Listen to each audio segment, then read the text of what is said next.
Bonjour à toutes et à tous, bienvenue cette semaine pour la lecture du chapitre numéro 7 de mon premier roman Juste avant la lumière. Chapitre 7. Pour l'anniversaire de Suzanne, Sophia a préparé une petite surprise. Elle débarque comme une furie à son appartement dès la semaine de travail terminée, les bras armés d'un énorme carton avec dessus marqué « Fragile » en grosses lettres feutrées. Elle tambourine à la porte pendant plusieurs minutes, attendant que Suzanne ait le courage de venir lui ouvrir.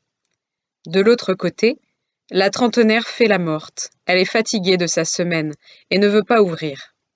Elle hésite à se lever pour voir débouler son amie et la bouleverser encore une fois de toute cette bonne humeur qu'elle ne se sent pas apte à recevoir ce soir. « Allez, Suzanne, ouvre la porte, je sais que tu es là. » Pourquoi ne se fatigue-t-elle jamais de notre amitié ? Comment peut-elle être toujours de si bonne humeur ? Elle est incroyable. J'espérais qu'elle oublierait mon anniversaire, mais comme chaque année, elle y pense sans faute, alors que moi je ne fais jamais assez d'efforts pour le sien. « Allez, s'il te plaît, Suzanne, ouvre-moi, j'ai une belle surprise qui ne peut pas attendre. » Mais qu'est-ce qu'elle m'a encore réservé cette fois-ci ? Elle s'attend à tout avec elle. Elle finit par se lever du canapé, se dirige vers sa chambre, enlève le survêtement de sa maman chérie et le cache sous son oreiller. C'est son secret. Jamais elle n'a raconté son enfance à Sophia. Jamais elle n'a osé. Son amie lui a demandé de nombreuses fois d'où elle venait, qui est sa famille, comment elle a grandi, sentant que le malaise venait de là.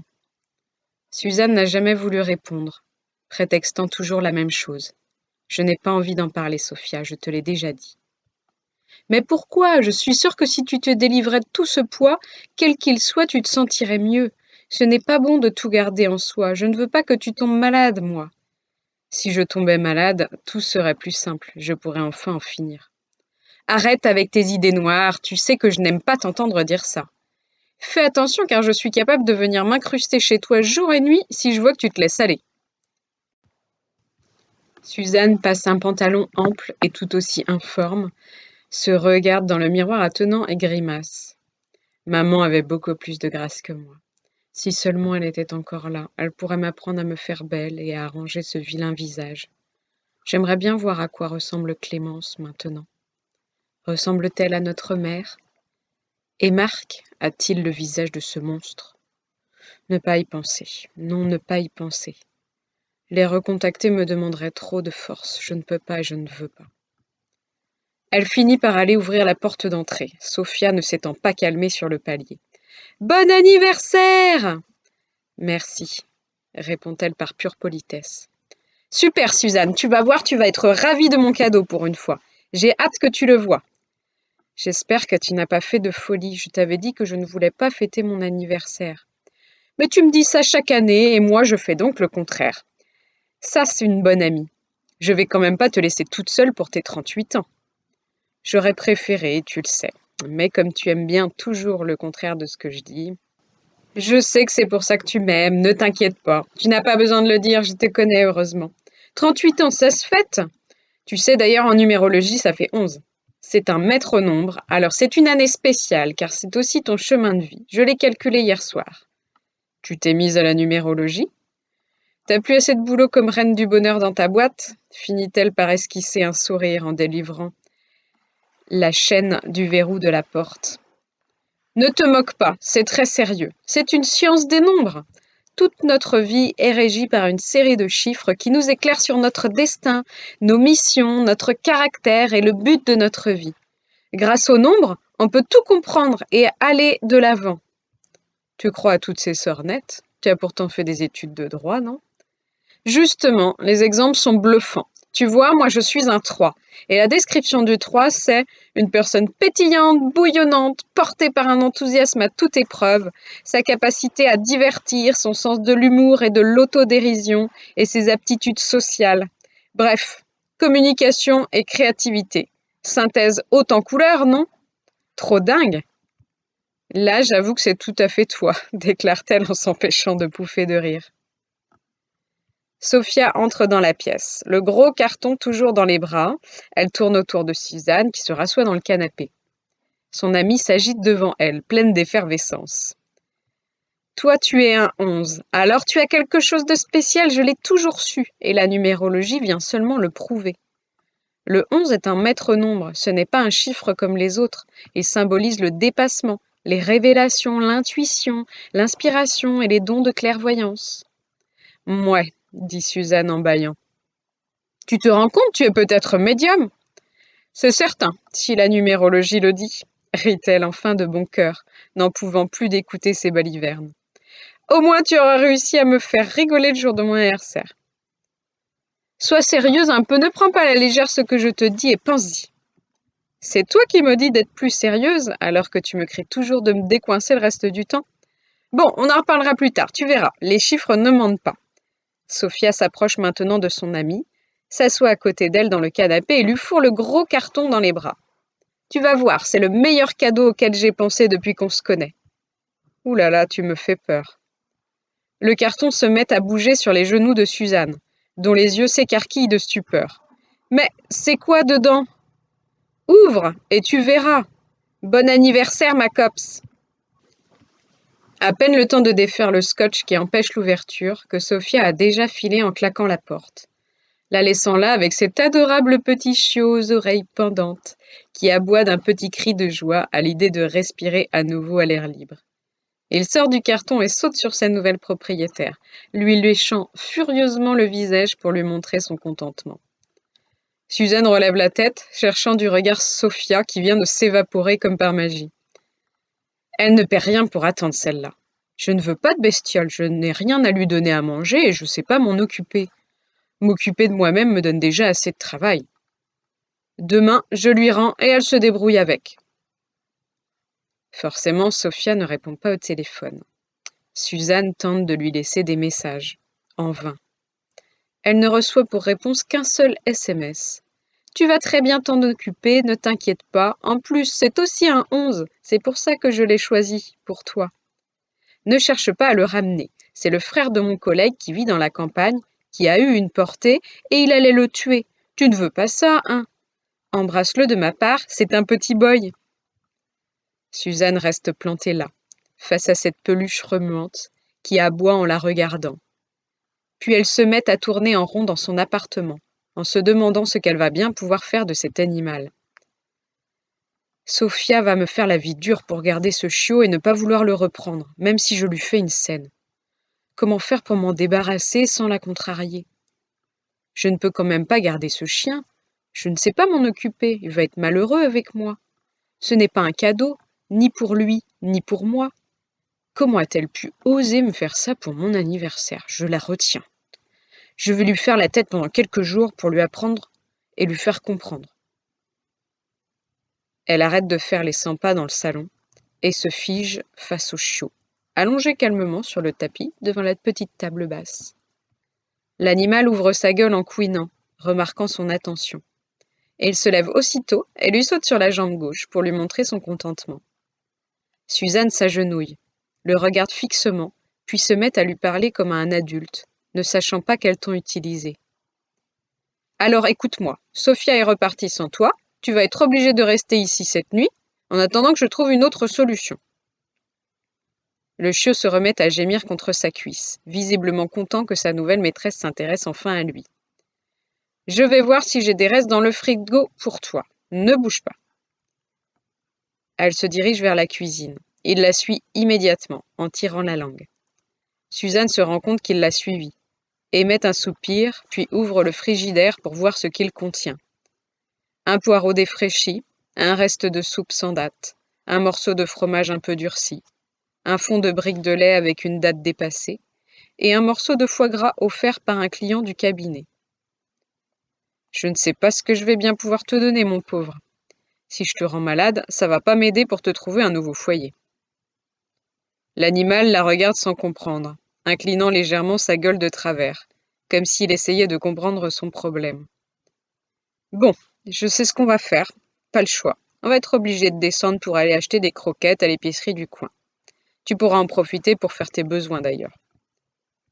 Elle approche ses yeux plus près de sa gueule et le sermonne par anticipation. Attention, hein, pas de pipi à la maison, seulement dans la rue. Je te préviens, sinon on va pas être copains. Le chiot la regarde et se remet de nouveau à émettre des couinements, tout en lui sautant dessus, d'excitation. « Ah non, ça non plus, hein. Pas de familiarité entre nous. Sinon je te laisse dans la rue, » se dégage-t-elle brusquement, surprise par le réflexe bestial de l'animal. « Allez, on y va !» Elle le montre du doigt autoritairement. « Je te prends dans mes bras, mais attention, hein, pas de l'échouille. Plus de baffe comme à l'instant, ok ?» Il aboie, comme s'il était content, comme s'il avait compris. Il se laisse faire et se blottit doucement dans le creux de ses bras, comme un nouveau-né. À cet instant, Suzanne ne peut s'empêcher de ressentir un pincement au cœur. La sortie à l'air libre se passe bien. L'animal de compagnie ne dit rien, tout content d'être ballotté dans des bras chauds et sécurisants. Suzanne, quant à elle, n'est pas à l'aise, ne sachant pas comment le tenir, ayant peur qu'il lui bave dessus ou qu'il aboie devant tout le monde. Elle qui n'aime déjà pas beaucoup sortir, elle a l'impression que tous les passants la dévisagent. Elle se faufile rapidement sur le trottoir jusqu'à l'épicerie qui fait l'angle. « Bonsoir, avez-vous des croquettes pour chien ?» demande-t-elle au jeune employé à la caisse, tout en lui montrant l'animal du bout des bras. « Au fond, à gauche, » répond-il sans lever les yeux de son téléphone. Elle file au fond du magasin, prend le premier paquet de croquettes qu'elle aperçoit et revient vers la caisse pour payer. Une fois sortie et soulagée, elle s'autorise à relâcher l'animal sur le trottoir, ne parvenant pas à équilibrer le paquet de nourriture et le chiot en même temps dans ses bras. « Bon, je te laisse avancer tout seul, mais ne fais pas de bêtises, » lui insigne-t-elle en le regardant fermement. Elle le pose au sol, il la regarde, levant la gueule, se demandant ce qu'il a le droit de faire ou non. Sa maîtresse commence à avancer pour lui montrer le pas et lui dit « Allez, viens, suis-moi, on rentre à la maison. Et si tu es sage, tu pourras manger tes croquettes. » Il aboie et se met à courir maladroitement, ses petites pattes n'étant pas encore complètement développées. Pris par l'excitation du moment, il virevolte de droite à gauche, tentant de tenir la cadence soutenue de sa nouvelle propriétaire. Le trottoir lui paraît trop serré. Il se met à courir sur la route pour tenter de se rapprocher d'elle au plus vite. « Attention !» lui crie-t-elle, prise de panique en le voyant sur la chaussée. Elle lâche le paquet de croquettes en même temps pour le ramener sur le trottoir, en sécurité. « Tu m'as fait une de ces frayeurs !» se passant la main sur le front comme si elle avait évité une catastrophe. « Ouf !» répond le chien, voulant lui donner la réplique. Il lui lèche à nouveau le visage. « Ah non ! Je t'ai déjà dit que je trouvais ça dégoûtant !» Mais elle sourit cette fois bêtement, le geste l'ayant émue.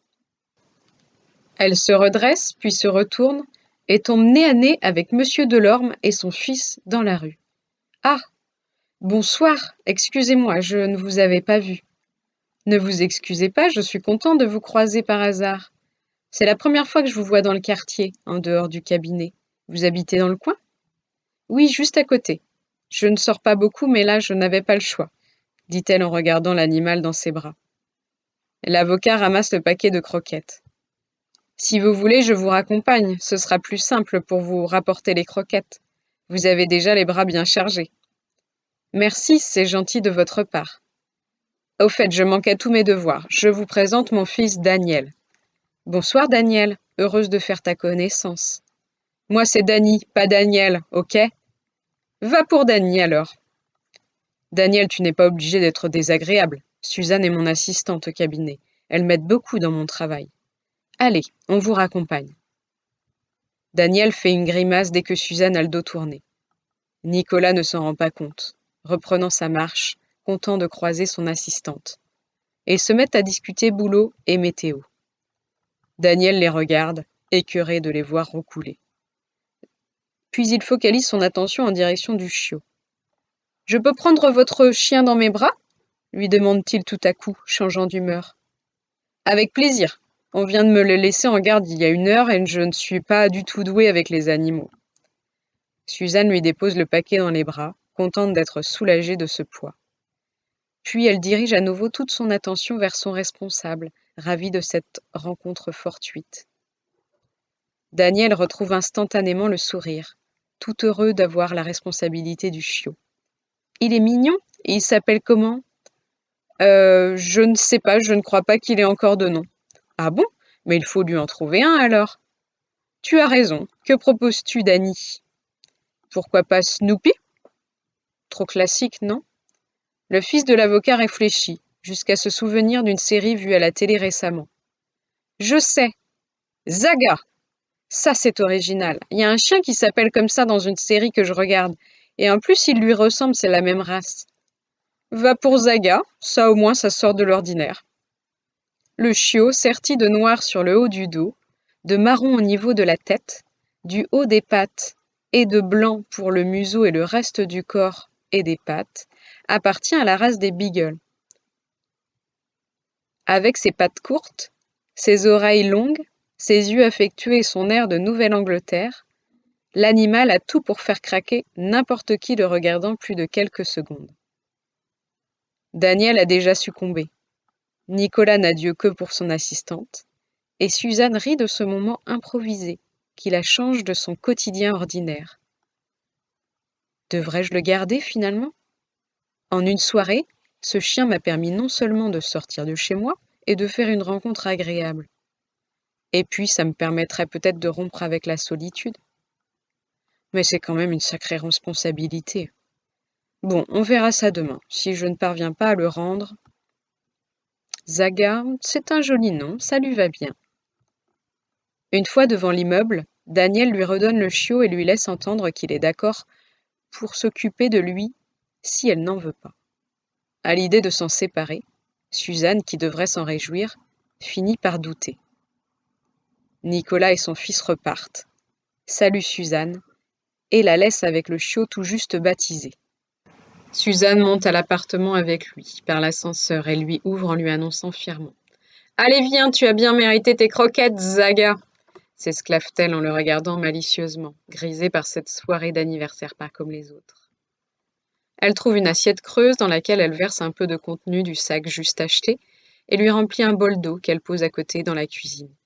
Le chiot se rue dessus, comme s'il n'avait pas mangé depuis des jours, et finit par aller s'hydrater à grande lampée, dès la dernière croquette avalée. Suzanne en profite également pour manger un morceau et va jusqu'à mettre un fond de musique, pourtant rare chez elle, pour prolonger cette soirée inhabituelle.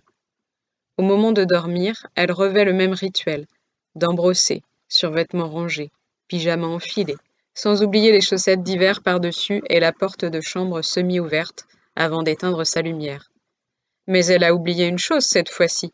Zaga! L'animal la rejoint et couine au pied de son lit. Mince, je l'avais oublié celui-là. Retourne dans le salon et dors sur le tapis. On verra demain. Le chien continue à couiner dans la chambre. Suzanne rallume sa lampe de chevet, énervée qu'il ne comprenne pas. Bon d'accord, je vais te montrer. Elle se lève de son lit, le prend dans ses bras, se prend une bonne langue baveuse au passage. Oui, je sais que tu aimes qu'on te prenne dans les bras, mais moi je n'aime pas la bave de chien, finit-elle par rigoler de bon cœur en lui faisant une moue prononcée. Elle le dépose délicatement sur le tapis du salon. Toi, tu dors là, ok? Pas bouger, lui dit-elle en lui indiquant l'endroit. Elle se retourne vers sa chambre. Le chiot se lève à nouveau et la suit. Ah non! Suzanne s'impatiente. Elle refait la même chose, suivie d'un nouvel échec. Au bout d'une dizaine de minutes et de procédures répétées, elle y parvient enfin. Elle se recouche, énervée, puis soulagée. Le lendemain matin, à son réveil, en ouvrant les yeux, elle a la surprise de voir Zaga allongé au pied du lit, les yeux fermés et la gueule entre ses pattes, endormi comme un nouveau-né.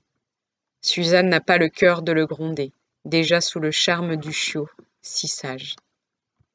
Suzanne se lève doucement et part préparer son café pour le déguster, comme chaque matin dans son canapé, en écoutant les infos à la radio. Le soleil pointe à la fenêtre, comme une promesse d'espoir et de bonheur, à laquelle elle se refuse encore de croire. Le chiot, ne sentant plus la présence de sa maîtresse, sort de la chambre, émettant un petit aboiement en la voyant dans le canapé du salon. Ce chien doit avoir peur de l'abandon. Il me prend pour sa mère, le pauvre. Si je l'abandonne maintenant, ce sera de ma faute. Quelle responsabilité! Sophia abuse de m'avoir mise dans cette situation. Bonjour Zaga, tu as bien dormi? Le chiot ne répond pas et tourne sur lui-même, comme s'il était devenu fou. Il se met à gratter à la porte et tente d'aboyer avec son petit museau. Qu'est-ce qui t'arrive? Tu en as marre d'être enfermé, c'est ça? Zaga continue à tourner sur lui-même pour lui faire comprendre qu'il a besoin de sortir. Vite. Mais j'y pense. Tu n'as pas fait tes besoins depuis hier. C'est pour ça que tu n'en peux plus. Mais pourquoi n'ai-je pas compris plus tôt? Tu vois bien que je suis pas douée. Elle finit son café d'un trait et enfile un pull et un jogging passe-partout.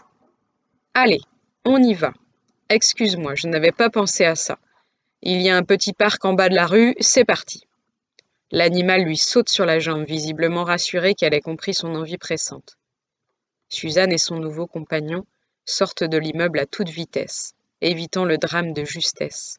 À peine sorti dans la rue, Zaga se précipite sur un lampadaire pour se laisser aller, levant difficilement la patte en l'air.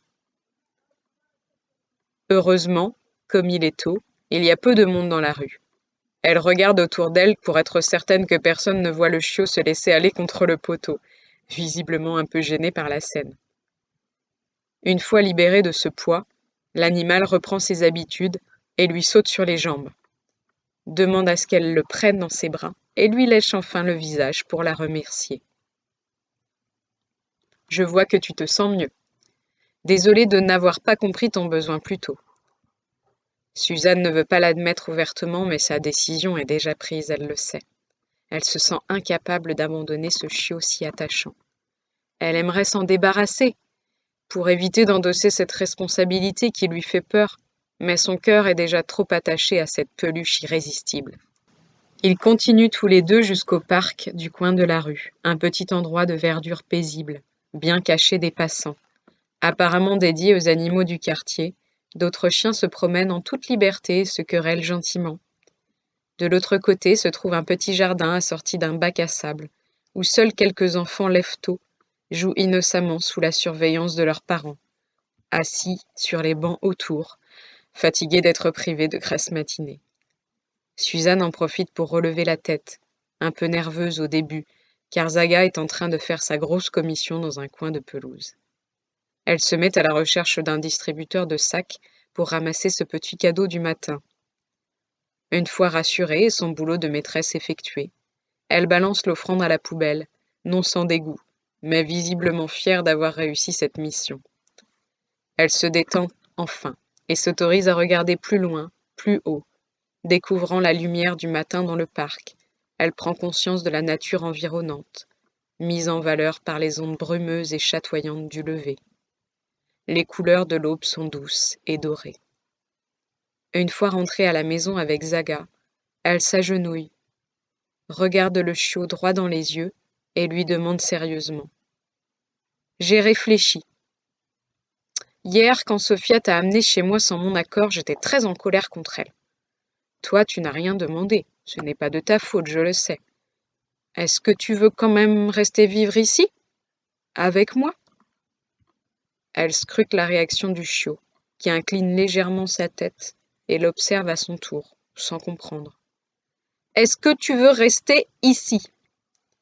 Suzanne mime avec des gestes, pointant son doigt vers lui, puis vers le sol du salon, et finit par brandir ce même doigt vers elle-même. Le chiot adopté lui saute sur les genoux pour lui faire un câlin. Elle prend ça pour un oui, et l'embrasse à son tour, pour la première fois. Suzanne se laisse aller à l'émotion, submergée par sa propre décision et par le sentiment d'affection qui naît en elle. Elle prend son téléphone et envoie une photo du nouveau duo à Sophia, épinglée d'un « Je te présente Zaga ». La réponse ne se fait pas attendre. Un joli émoticône en forme de cœur lui revient instantanément, suivi d'un « Super, je savais que ce serait le cadeau idéal pour toi. Gros bisous ». Le samedi se déroule dans la bonne humeur. Suzanne sort balader son chien, profiter de l'air frais et du soleil, alors qu'en temps normal, elle serait restée toute la journée à broyer du noir chez elle, sous la couette. Elle en profite aussi pour passer acheter un coussin, pour que Zaga puisse dormir dans sa chambre à côté du lit, ainsi qu'une vraie gamelle pour ses croquettes. Investissement personnel, responsabilité acceptée, affection partagée. Quel changement! J'espère que la lecture du chapitre numéro 7 vous a plu. Je vous donne rendez-vous la semaine prochaine pour le chapitre numéro 8. Et en attendant, comme toujours, n'hésitez pas, si vous souhaitez acheter mon roman pour vous ou pour votre entourage. Vous pouvez le commander sur librinova.com, sur la Fnac, sur Amazon et maintenant dans toutes vos librairies de proximité. Merci beaucoup et n'hésitez pas à me faire des retours si vous en avez envie. Bonne journée!